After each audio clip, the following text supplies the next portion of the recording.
la nature de l'homme, voulant toujours être au-dessus des autres, tout en oubliant que lui-même, il dépend d'un être surnaturel et qu'il détient sa vie entre les mains. Ça ne sert pas d'avoir cette attitude.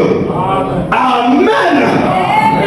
Et il dit, mais ça serait quand même mieux que moi-même je règne sur vous.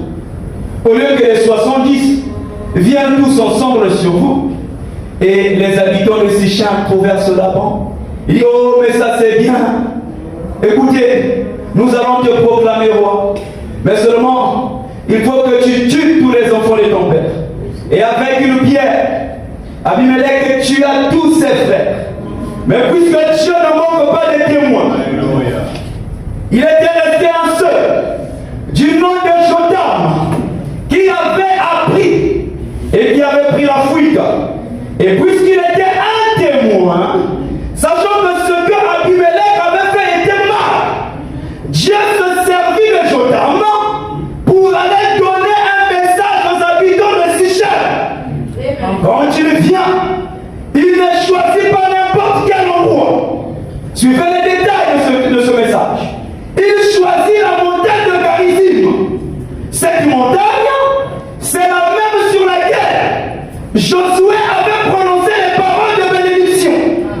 C'est la même montagne sur laquelle Christ faisait allusion quand il parlait avec la femme samaritaine, lui disant que ce n'est plus sur cette montagne que vous allez adorer Dieu, parce que les vrais adorateurs adoreront le Père en esprit et en vérité.